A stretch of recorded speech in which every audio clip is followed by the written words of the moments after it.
Salam sejahtera dalam kasih Tuhan Yesus Kristus. Dan tak lupa saya ucapkan selamat pagi. Selamat kita akan sekidangan dengan Tuhan lewat pemberitaan firman Tuhan pada pagi hari ini.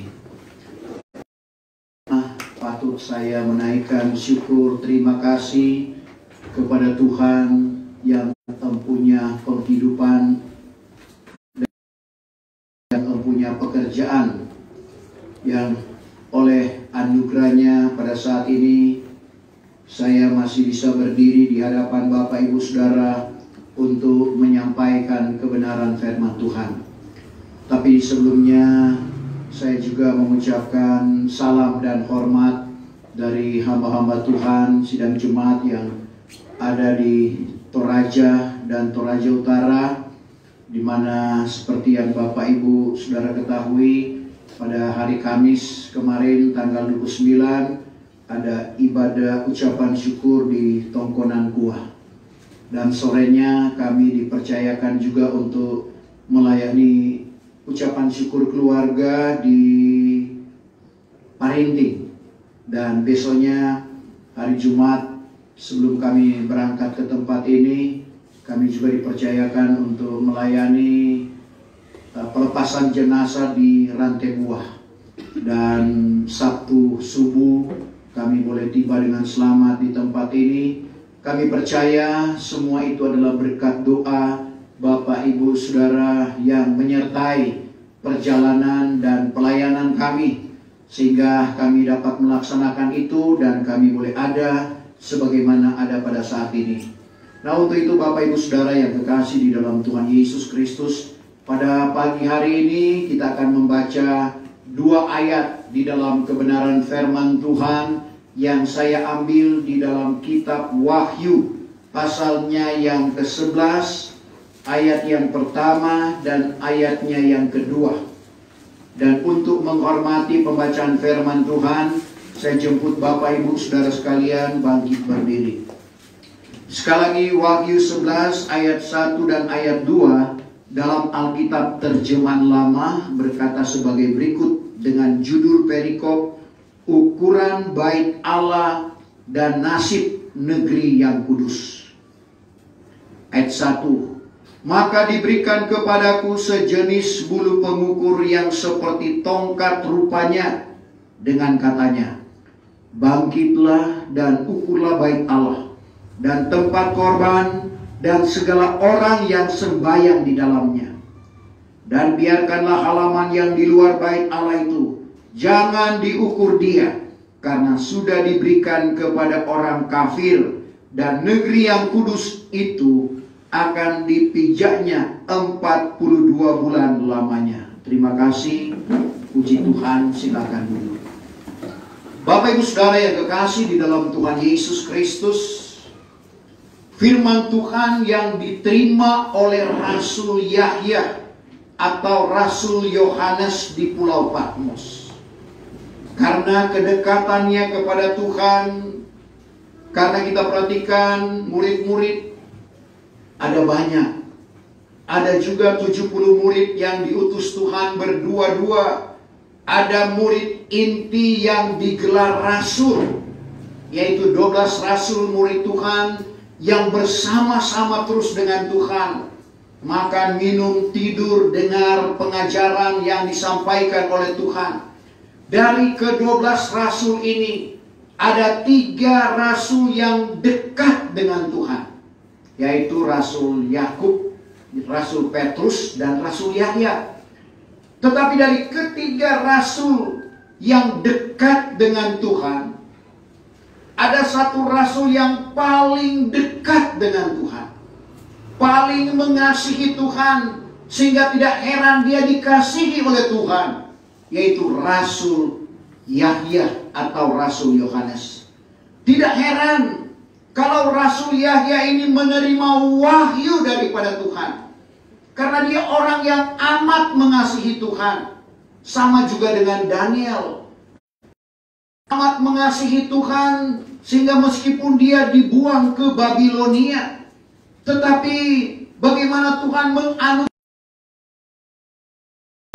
meskipun apa yang diterima oleh Daniel belum berlaku pada saat itu. Sehingga firman Tuhan kepada Daniel, "Tutuplah olehmu kitab itu, dan meteraikanlah, nanti pada akhir zaman ini banyak orang akan menyelidik dia, dan pengetahuan akan dipertambahkan." Daniel, Yahya sama-sama mengasihi Tuhan, sama-sama menerima wahyu daripada Tuhan. Cuma bedanya kalau kita baca Daniel 12 ayat yang keempat. Tetapi akan dikau, hai Daniel. Akan dikau, hai Daniel. Tutuplah olehmu segala perkataan ini. Tutuplah olehmu segala perkataan atau firman Tuhan ini. Dan meteraikanlah kitab ini sampai kepada masa kesudahan. Maka pada masa itu banyak orang akan menyelidik dia. Pada masa itu, yaitu sekarang ini, banyak orang akan menyelidik dia. Dan pengetahuannya pun akan dipertambahkan. Pengetahuan akan dipertambahkan. Jadi kita lihat bagaimana pengetahuan semakin hari semakin dipertambahkan. Kita yang ada di tempat ini, saudara-saudara kita yang mungkin ada di rumah karena situasi dan kondisi pandemi, mereka turut beribadah lewat siaran langsung, lewat Zoom. Dan ini merupakan bukti bagaimana pengetahuan manusia semakin hari semakin dipertambahkan. Dan pertanyaannya, kenapa apa yang diterima oleh Daniel Tuhan suruh tutup? Karena belum berlaku pada waktu itu. Percuma juga Daniel mengungkapkan itu, karena belum berlaku pada zamannya. Nanti berlaku pada akhir zaman, di mana Bapak Ibu saya dan saudara hidup. Sebab itu kitab Daniel ini punya hubungan dengan kitab Wahyu. Berbeda dengan kitab Wahyu yang diterima oleh Rasul Yahya. Dalam Wahyu 22 ayat 10, Tuhan tidak izinkan untuk memeteraikan. Wahyu 22 ayat 10. Lalu katanya kepadaku, janganlah engkau meteraikan segala perkataan nubuatan di dalam kitab ini. Jangan engkau meteraikan perkataan atau nubuatan di dalam kitab ini. Karena masanya sudah dekat. Karena masanya sudah dekat. Dan apa yang dituliskan di dalam kitab Wahyu ini berbicara tentang hal-hal yang sudah terjadi. Terutama dalam Wahyu pasal 2 dan pasal 3. Bagaimana Tuhan menegur ketujuh sidang jemaat yang ada di Asia Kecil. Karena tadinya mereka berdiri pada kebenaran firman Tuhan yang benar. Mereka berdiri pada firman yang diwahyukan oleh Tuhan. Tapi seiring waktu yang berjalan, mulai terpengaruh dengan pengajaran-pengajaran lain. Termasuk pengajaran Nikolai, pengajaran Isabel, bahkan ada yang sudah tertidur rohani, bahkan seperti jemaat Sardis ada yang mati rohani karena terpengaruh dengan kemanisan dan keinginan dunia. Dan ketujuh sidang jemaat yang ditegur dan dinasihati oleh Tuhan lewat Rasul Yahya menggambarkan gereja Tuhan yang ada di ujung akhir zaman. Ada yang tipe Sardis, disangka hidup tetapi mati. Ada juga tipe Philadelphia, meskipun kuasamu sedikit tetapi engkau tidak menyangkal namaku, dalam arti kata tetap berdiri pada kebenaran firman Tuhan yang sesungguhnya. Dan Bapak Ibu Saudara, hal-hal yang sementara terjadi. Kita sekarang sudah berada pada wahyu hukum-hukum akal manusia dari Tuhan. Ada juga seperti yang dinasihatkan Paulus kepada Timotius, 1 Timotius 4 mulai ayat 1, akhir zaman beberapa orang akan gugur daripada iman, sebab berpaling pada penguasa yang ada di udara dan kepada beberapa pengajaran setan-setan. Tapi ada juga firman yang diwahyukan oleh Tuhan, seperti yang sementara kita selidiki saat ini.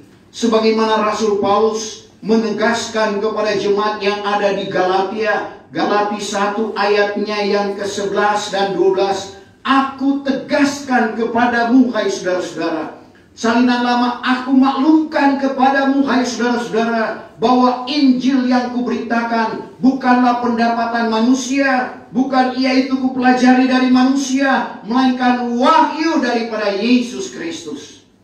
Jadi secara keseluruhan ada 3 macam pekabaran yang sementara bertarung saat ini. Sekali lagi, pekabaran akal-akal manusia, pekabaran setan-setan, dan pekabaran yang diwahyukan oleh Tuhan. Dan Bapak Ibu Saudara, apa yang kita baca, apa yang kita dengar, itu nanti akan berlaku. Jadi dalam kitab Wahyu sudah berlaku, sementara berlaku, dan akan berlaku. Dan kapan ayat firman Tuhan yang kita baca tadi akan berlaku? Kita perhatikan kembali dalam ayat 1 dalam Wahyu pasal yang ke-11. Maka diberikan kepadaku sejenis bulu pengukur yang seperti tongkat rupanya. Sejenis bulu pengukur yang seperti tongkat rupanya ini adalah berbicara tentang firman Tuhan. Jadi Bapak Ibu Saudara, firman Tuhan yang mengukur seperti yang ditegaskan dalam ayat ini. Katanya, bangkitlah dan ukurlah bait Allah dan tempat korban dan segala orang yang sembahyang di dalamnya. Ada 3 hal yang perlu kita perhatikan di dalam ayat 1 ini. Yang diukur pertama adalah bait Allah. Yang kedua tempat korban. Dan yang ketiga adalah orang yang sembahyang di dalamnya. Bait Allah atau rumah Allah, seperti yang dikatakan di dalam Matius pasal yang ke-24 ayat 1 dan ayat yang kedua. Yang pertama, maka keluarlah Yesus dari dalam bait Allah lalu pergi. Maka datanglah murid-muridnya menunjukkan kepadanya bangunan bait Allah. Maka ia menyahut serta berkata kepada mereka itu, bukankah kamu nampak sekalian ini? Dengan sesungguhnya aku berkata kepadamu, tiadalah akan tinggal tersusun di sini sebuah batu di atas yang lain yang tidak akan dirombak kelak. Jadi kita lihat bait Allah satu kali akan dirombak kelak. Tetapi Bapak Ibu Saudara, bait Allah itu juga adalah berbicara tentang pribadi Bapak Ibu saya dan Saudara. Rasul Paulus kepada di Korintus dalam 1 Korintus 3 ayat yang ke-16, tiadakah kamu tahu bahwa kamu rumah Allah dan roh Allah diam di dalam kamu. Jadi kita lihat kehidupan kita adalah tempat kediaman Roh Kudus. Kapan Roh Kudus itu diam di dalam kehidupan kita? Kita baca dulu 1 Korintus 3:16. Tiadakah kamu ketahui? Tiadakah kamu ketahui bahwa kamu rumah Allah? Kamu rumah Allah. Dan roh Allah diam di dalam kamu. Roh Allah diam di dalam kamu. Jadi betapa pentingnya kehidupan kita ini kalau kita mau diukur atau terukur. Karena Bapak Ibu Saudara, ada yang tidak terukur, nanti kita akan ikuti pembahasannya. Biarkan halaman di luar bait Allah itu jangan diukur dia. Jadi kita perhatikan, tabernakel atau Baitul Muqaddis itu terdiri dari 3 bagian. Bagian pertama adalah halaman, itu di luar bait Allah. Bagian yang kedua kamar suci. Bagian yang ketiga adalah kamar maha suci. Itu adalah bait Allah. Jadi bait Allah itu mulai dari pintu kemah sampai ke kamar maha suci. Itulah yang akan diukur. Dalam arti kata Bapak Ibu Saudara, bagaimana kehidupan iman kita supaya kita terukur. Karena kalau tidak diukur, kita akan masuk pada zaman antikris. Artinya kita akan tertinggal. Nah, untuk itu bagaimana sampai kita terukur? Mulai dari baptisan roh, kepenuhan roh. Itu termasuk pada pintu kemah. Saudara, tapi itu pun masih digolongkan sebagai kanak-kanak rohani. Pintu sifatnya terbuka dan tertutup. Bisa saja kita terkeluar pada waktu pintu itu tertutup. Tetapi kita lihat bagaimana kita harus memajukan kehidupan iman kita. Belum cukup hanya sampai pada baptisan roh dan kepenuhan roh. Dalam 7 tingkat iman, itu dalam tingkat yang kelima. Itulah yang dimulai berbicara tentang anugerah Roh Kudus. Anugerah Roh Kudus sekali lagi mulai dari baptisan roh, kepenuhan roh. Kita harus berusaha supaya kita dilengkapi dengan karunia-karunia Roh Kudus. Kenapa Bapak Ibu Saudara? Karunia-karunia Roh Kudus itu adalah berbicara tentang pakaian pengantin kita. Pakaian untuk menikah secara rohani dengan Tuhan. Nah, untuk mempersiapkan diri menikah secara rohani dengan Tuhan, syaratnya kita harus mempersiapkan pakaian itu. Wahyu 19 ayat yang ke-7. Wahyu 19 ayat 7. Hendaklah kita bersukacita dan bersukaria. Hendaklah kita bersukacita dan bersukaria. Hendaklah kita memberi dia hormat. Hendaklah kita memberi dia hormat. Karena ketika kawin anak domba itu sudah tiba. Ketika kawin anak domba yang tidak lain berbicara tentang Tuhan Yesus Kristus sudah tiba. Dan istrinya pun sudah bersedia. Istri, salinan lain, pengantinnya sudah bersedia. Sehingga kalau kita baca di dalam Matius 22, mulai ayat 1 sampai 14, bagaimana Tuhan memperumpamakan seorang raja yang membuat perjamuan kawin. Saudara, di dalam perjamuan kawin itu ternyata ada orang-orang yang tidak memakai pakaian perjamuan kawin. Saudara, disuruh ikat. Bagaimana tolong engkau datang? Engkau masuk dalam perjamuan ini dengan tidak memakai pakaian perjamuan kawin. Kita baca saja mulai ayat yang ke-11. Yang ke-11, maka masuklah raja itu, hendak melihati orang yang dijamu itu. Masuklah raja itu hendak melihati orang yang dijamu itu. Lalu dilihatnya di situ seorang yang tidak memakai pakaian perjamuan. Dilihatnya di situ seorang yang tiada memakai pakaian perjamuan kawin. Maka bertitalah ia kepadanya. Bertitalah ia kepadanya. Hai Tolan, Hai Tolan, bagaimanakah engkau masuk kemari dengan tiada memakai pakaian perjamuan kawin? bagaimana engkau masuk kemari dengan tidak memakai pakaian perjamuan kawin? Maka kebenanganlah orang itu. Maka Tita baginda itu kepada hambanya. Tita baginda itu kepada hambanya. Ikatlah kaki tangannya. Ikatlah kaki tangannya. Buangkan ke dalam gelap yang di luar. Buangkanlah ke dalam gelap yang di luar. Di sanalah kelak tangisan dan kertak. Di sanalah kelak tangisan dan kertak gigi. Jadi kita perhatikan sekali lagi, yang tidak memakai pakaian pengantin diikat lalu dibuang keluar. Di sanalah kelak tangisan dan kertak gigi. Sekali lagi, pakaian itu berbicara tentang karunia-karunia Roh Kudus. Karena anugerah Roh Kudus tadi saya sudah katakan mulai dari tingkat yang kelima, baptisan roh, kepenuhan roh. Baru masuk ke tingkat yang keenam, diawali dengan karunia-karunia Roh Kudus. Ada 3 hal penting yang ada di dalam tingkat yang keenam yang berbicara tentang karunia roh, jawatan Tuhan, dan buah-buah roh. Paulus mengungkapkan tentang karunia-karunia Roh Kudus itu dalam 1 Korintus pasal yang ke-12.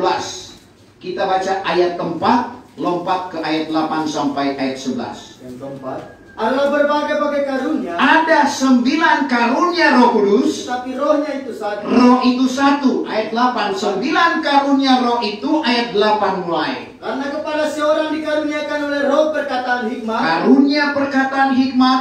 Dan kepada yang lain perkataan marifat. Karunia perkataan marifat. Menurut kuasa roh itu juga. Dan kepada orang lain imam dalam roh itu juga. Dan kepada yang lain karunia menyembuhkan di dalam roh yang satu. Karunia kesembuhan. Dan kepada yang lain perbuatan mujizat. Karunia mujizat. Dan kepada yang lain nubuat. Nubuat. Dan kepada yang lain membedakan segala roh. Karunia membedakan segala roh. Dan kepada orang lain Berjenis-jenis karunia lidah bahasa roh, dan kepada yang lain pengetahuan mengartikan makna lidah itu. Pengetahuan mengartikan makna lidah sampai di situ. Jadi kita perhatikan, dan itu dibagi dalam 3 bagian.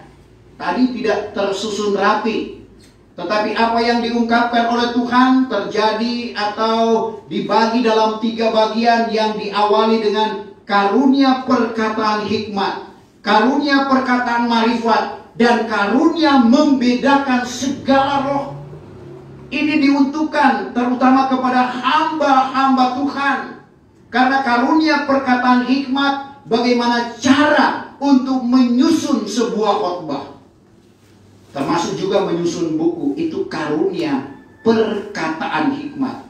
Berbeda dengan karunia hikmat.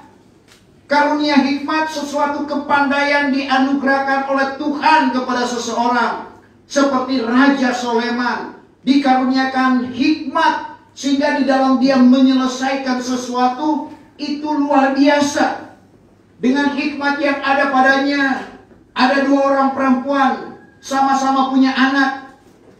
Waktu tidur satu mati, satu tetap hidup, dan kedua ibu ini mengklaim, mengaku bahwa anak yang hidup itu adalah anaknya. Seperti yang saya katakan, bahwa kalau sekarang dengan teknologi yang canggih, tes darah, tes DNA, langsung ketahuan siapa yang mempunyai anak itu. Tapi pada zaman Raja Soleman belum ada itu. Dan dengan hikmat yang Tuhan anugerahkan di dalamnya, dia dapat menyelesaikan masalah ini. Dia dapat menentukan siapa yang sebenarnya yang mempunyai anak ini. Dia katakan, ambil aku pedang. Kelihatan adil, tapi kalau bagi 2 berarti mati. Ibu yang memang mempunyai anak ini, dia tidak tega anaknya dibagi 2. Dia tidak tega anaknya akan mengalami kematian. Ibu yang satu ya setuju-setuju saja. Dia pikir, ya pas anak saya mati, anakmu juga mati. Dia setujui apa yang dikatakan oleh Raja Soleman. Dari jawaban kedua ibu ini, Raja Soleman mengetahui siapa sebenarnya yang memiliki anak yang masih hidup. Itu termasuk karunia hikmat. Jadi berbeda dengan karunia perkataan hikmat. Karunia perkataan hikmat, bagaimana cara hamba Tuhan menyusun khotbah. Karunia perkataan marifat, bagaimana cara untuk menyajikan, bagaimana cara untuk menyampaikan firman Tuhan itu secara sistematis, sehingga dapat dimengerti dan dipahami oleh yang mendengar. Berbeda dengan karunia marifat. Tadi karunia perkataan marifat. Ada karunia marifat, yaitu karunia yang diberikan oleh seseorang untuk mengetahui keadaan seseorang. Guru kami dilengkapi dengan karunia marifat. Dia tahu keadaan seseorang. Ada sepasang suami istri, di rumah tadinya bertengkar, tapi karena mau datang ke gembala, ya akur, kelihatan mesra. Baru tiba di pastori, ini guru kami bilang, saya kira tadi kuda merah baru terlepas. Artinya terjadi peperangan di dalam rumah tangga. Karena kuda merah kan berbicara tentang perdamaian dunia dicabut. Baru terjadi pertengkaran, mereka datang. Mereka kelihatan mesra suami istri. Tapi karena almarhum punya karunia marifat, orang ini baru bertengkar. Sekarang pura-pura mesra. Itu termasuk karunia marifat. Jadi beda dengan karunia perkataan marifat, yaitu bagaimana cara untuk menyampaikan, menyajikan firman Tuhan.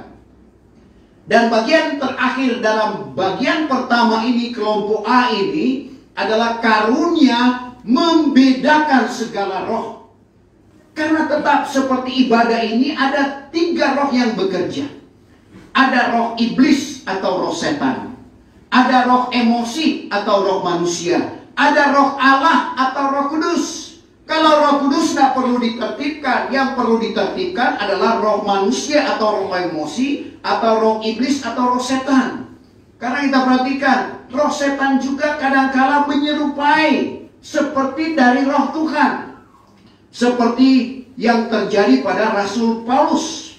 Ada seorang budak perempuan berjin penilik, saudara. Dia dapat mengungkapkan sesuatu dan ini mendatangkan keuntungan kepada tuan-tuannya. Dan jin yang ada pada anak kecil ini mengatakan benar kepada Rasul Paulus. Tapi Paulus punya karunia membedakan segala roh. Ini bukan dari Tuhan. Jadi meskipun benar yang dikatakan oleh budak perempuan ini, kalau kita baca dalam Kisah 16 ayatnya yang ke-17, maka budak perempuan itu pun mengikut Paulus dan kami sambil berseru-seru katanya. Jadi budak ini berseru-seru katanya, orang-orang inilah hamba Allah yang maha tinggi. jadi orang ini adalah hamba Allah yang maha tinggi, yang memberitakan kepada kami jalan selamat. memberitakan kepada kami jalan selamat. Maka inilah diperbuatnya beberapa hari lamanya. Sempat beberapa hari lamanya dilakukan oleh perempuan kecil ini. Tetapi Paulus merasa susah. Paulus merasa susah karena dia ada karunia membedakan segala roh. Meskipun benar yang dikatakan oleh perempuan kecil ini, tetapi dia merasa susah. Lalu berpaling dan berkata kepada jin itu, dengan nama Yesus Kristus aku suruh engkau keluar daripadanya. Maka keluarlah ia dengan seketika itu juga. Jadi kita lihat, Paulus merasa susah, lalu berpaling dan berkata kepada jin itu, kepada anak perempuan yang berisi jin itu, dengan nama Yesus Kristus aku suruh engkau keluar daripadanya. Maka keluarlah ia dengan seketika itu juga. Jadi benar, tapi Paulus ada karunia membedakan segala roh. Sehingga dia tahu bukan dari Tuhan, tapi dari jin yang coba-coba memanipulasi. Kalau kita tidak ada karunia membedakan segala roh, bisa kita terkecoh dari iblis, kita anggap itu dari Tuhan. Itu fungsinya karunia membedakan segala roh. Dan ini berbicara tentang kehidupan gereja pengantin. Jadi kalau ada karunia perkataan hikmat, karunia perkataan marifat, karunia membedakan segala roh, sekali lagi berbicara tentang kehidupan gereja pengantin. Baru bagian yang kedua, ada karunia iman, ada karunia mujizat, ada karunia kesembuhan. Dan untuk memenangkan jiwa, karena ini adalah berbicara tentang pergerakan gereja pengantin, gereja akan bergerak. Kalau karunia ini berjalan sebagaimana mestinya, ada karunia iman, ada karunia mujizat, dan ada karunia kesembuhan. Jadi gereja akan bergerak, tidak pasif, saudara. Lalu yang ketiga adalah karunia nubuatan, karunia lidah, dan karunia lidah yang diartikan itu termasuk di dalam doa dan penyembahan. Pernafasan gereja pengantin. Sehingga kalau 9 karunia roh ini bekerja, maka gereja akan hidup, bergerak, dan bernafas. Apalagi memasuki kegerakan rohani yang besar. Dan karunia-karunia itu menentukan. Bagian yang kedua dalam tingkat yang ke-6, ada 5 jawatan Tuhan. Mulai dari Rasul, Efesus 4 ayat 11-12, Nabi, penginjil, gembala, dan guru agama. 5 jawatan Tuhan akan nampak pada kegerakan rohani yang besar. Coba kita baca Efesus 4, 11-12. Dan ialah sudah mengangkat setengah orang menjadi rasul-rasul, Setengah orang menjadi rasul, setengah menjadi nabi-nabi, nabi, setengah menjadi pemberita Injil, penginjil, dan setengah menjadi gembala dan guru agama. gembala dan guru agama. Jadi terus melengkapi. Akan melengkapkan orang-orang suci bagi pekerjaan, melayani di dalam hal mendirikan tubuh Kristus. Jadi 5 jawatan Tuhan inilah yang akan membawa gereja pada kesempurnaan, yaitu pada kegerakan rohani yang besar. Sekali lagi kita sudah berada pada meterai yang keempat. Di ujung meterai yang keempat ini akan terjadi kegerakan rohani yang besar. Terjadi kesempurnaan gereja Tuhan. Lalu buah-buah roh. Saudara, Buah-buah roh itu kalau kita baca tadi dalam 1 Korintus 12 ayatnya yang kelima itu jawatan Tuhan, 5 jawatan Tuhan tapi Tuhan satu. Coba. Yang kelima, dan ada berbagai-bagai jawatan. Ada 5 jawatan Tuhan, tapi Tuhannya itu satu. Ayat 6. Dan ada berbagai-bagai perbuatan ajaib. Ada 9 buah Roh Kudus. Tetapi Allah itu juga yang mengerjakan segala hal itu di dalam sekalian orang. Jadi ada 9 perbuatan ajaib. Jadi buah Roh Kudus itu adalah perbuatan ajaib. Ajaib kita kalau kita keluarkan buah roh secara keseluruhan. Karena buah roh itu berbeda dengan perbuatan baik. Perbuatan baik dikeluarkan oleh seorang dengan kemampuannya. Jadi kalau kita berbuat baik itu dengan kemampuan kita. Tapi untuk mengeluarkan buah-buah roh itu perbuatan ajaib. Tuhan yang mengerjakan dalam Galati 5 ayat 22 dan 23. Tidak mengapa kita baca ayat itu. Buah-buahan roh ialah kasih, sukacita, perdamaian, panjang hati, kemurahan, kebaikan, setiawan, lemah lembut, tahan nafsu. Maka tidak ada hukum yang melarangkan Tidak ada hukum yang melarangkan yang demikian. Inilah 9 buah roh yang disebut oleh Paulus adalah perbuatan yang ajaib. Karena itu lewat pertolongan Tuhan, lewat Roh Kudus, tidak mampu kita untuk keluarkan dengan kekuatan dan kemampuan kita sendiri. Kalau kita sudah keluarkan itu berarti kita sudah mencapai iman yang sempurna, tingkat yang ke-7. Itulah yang membuat kehidupan kita sebagai rumah Allah yang terukur. Dan yang kedua, kita perhatikan, bangkitlah dan ukurlah bait Allah dan tempat korban. Jadi kita lihat di tabernakel ada 2 mesbah korban. Ada korban bakaran itu di halaman. Ada mesbah dupa di mana orang menyembah Bapa dengan roh dan kebenaran. Dalam ayat yang kedua, biarkan halaman di luar bait Allah itu jangan diukur dia. Yaitu orang-orang yang imannya hanya sampai pada baptisan air. Meskipun seperti yang terdapat di dalam Alkitab, masuk dan keluar dari dalam air, tapi itu belum cukup. Belum menjamin keselamatan. Kenapa? Karena kita hidup di zaman Roh Kudus ini. Dengan hukum bertobat, berbaptis dengan nama Yesus Kristus akan jalan keampunan dosa, lalu beroleh anugerah Roh Kudus.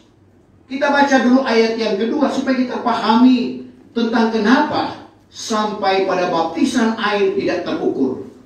Wahyu 11 ayat 2. Dan biarkanlah halaman yang di luar bait Allah itu. Biarkanlah halaman yang di luar bait Allah itu. Jangan diukur dia. Jangan diukur dia sampai di situ. Kehidupan rohani yang hanya sampai pada baptisan air tidak akan terukur. Dan kita kembali pada poin yang kedua tadi, tempat korban. Paling kita bertanya, oh, halaman tidak terukur, berarti korban tidak terukur. Korban kita tidak terukur kalau kehidupan rohani kita tidak terukur. Tapi kalau kehidupan rohani kita terukur, segala korban kita juga akan terukur menjadi korban yang berbau harum. Sebab itu kita lihat ada 2 perbedaan. Perbedaan antara Cornelius, pemberian Cornelius, dan pemberian jemaat yang ada di Filipi. Kalau pemberian Cornelius, karena pada waktu itu dia belum dibaptis, baru peringatan dalam Kisah 10. Tetapi pemberian sidang jemaat Filipi adalah pemberian yang berbau harum. Kita baca dulu Kisah 10 ayat 1 supaya kita paham. Yang pertama adalah di negeri Kaisaria seorang bernama Cornelius, yaitu penghulu laskar daripada pasukan yang dinamakan pasukan Italia, yaitu orang yang beribadat, lagi takut akan Allah, serta dengan segala isi rumahnya, dan memberi banyak sedekah kepada memberi banyak sedekah korban kepada kaum. Dan senantiasa berdoa kepada Allah Maka ada kira-kira pukul 3 petang, dilihatnya dengan terangnya di dalam suatu penglihatan seorang malaikat. Allah datang mendapatkan dia serta berkata kepadanya, "Hai Cornelius." Hai Cornelius. Maka ia pun menatap malaikat itu dengan ketakutannya sambil berkata, "Apakah ini ya Tuhan?" Maka katanya kepadanya, "Segala doamu dan segala sedekahmu Doamu, sedekah atau korbannya sudah naik menjadi peringatan kepada Allah." Naik menjadi peringatan. Jadi kita lihat korban, sedekah, doa dari Cornelius baru jadi peringatan, naik menjadi peringatan kepada Allah. Tetapi beda dengan jemaat yang ada di Filipi. Korban mereka menjadi bau harum. Filipi 4 ayat 17-18. 17. Bukannya pemberian yang kucari, melainkan aku mencari buah-buahan yang melimpah kepada perkiraan. Goyah tetap dalam pekerjaan Tuhan. Karena kamu ketahui bahwa usahamu tidak sia-sia di dalam Tuhan. Usaha pengorbanan sidang jemaat tidak sia-sia.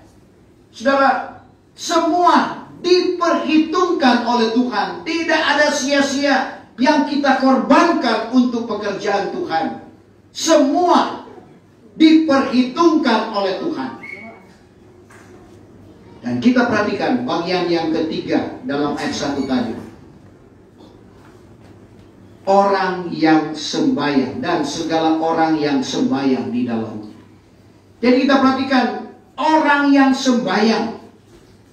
Keluaran 23-25, berbakti kepada Tuhan, roti dan air diberkati dan segala penyakit dilalukan dari antara kita. Dan bagaimana sembahyang kita termasuk ibadah seperti yang kita lakukan. Kembali lagi ke pola tabernakel. Saudara, dimulai dari halaman, masuk pintu.